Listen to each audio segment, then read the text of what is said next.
Hey everyone, my name is Nate, and in this video I'm going to be giving you a quick demo of our open source Fed API. This API allows you to search Fedwire and FedACH participant data using a few different search options like name, routing number, and location.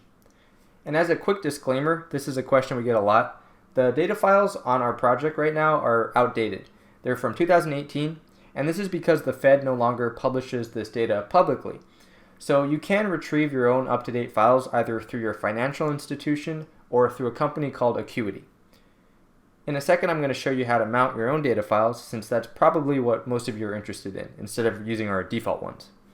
So I'm going to start off by switching over to our project page, and there's a section on Docker. So we can first copy this line, and it's going to pull the Docker image. And at this point, we could just copy this next one, but it's going to run everything as defaults. And I'm going to actually show you how to mount files. So if you notice, I'm under the new data directory on my system. And there's two files there that I've inserted. One is for ACH data and the other is for wire data. If we take a look at those files, you can see that they're just JSON files with a few participants in each one. And we're going to set these to environmental variables. So the Docker run command has a few flags. It looks like this. And the first flag is a mounting flag, so we're basically mounting our current directory and calling it source. Now you can call it whatever you want, but just make sure to keep it consistent. And then also we have two flags to set environmental variables. The first one's setting our data path for ACH data, and the second one is for wire.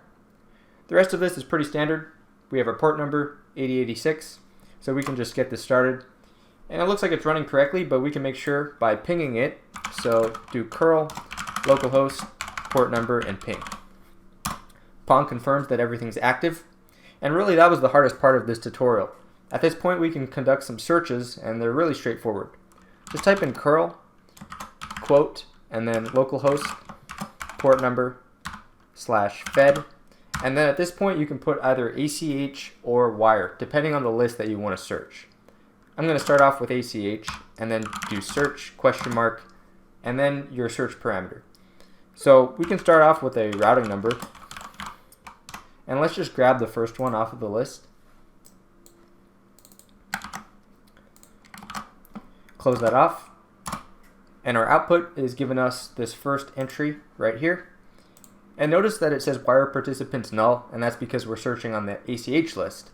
If we change ACH to wire, and it just so happens we do have a routing number that matches on wire. It is at the top two right here.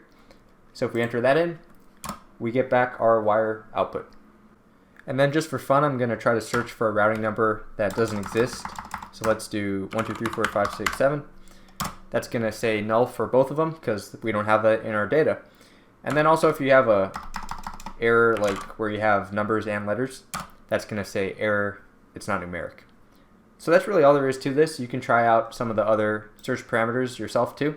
And that's it for this quick tutorial. So thanks for checking out Moov, and if you have any questions, just leave them down below in the comments. We also have a Slack channel you can join in on, so that's going to be in the description below. Thanks again for checking out this video, and I hope it helped.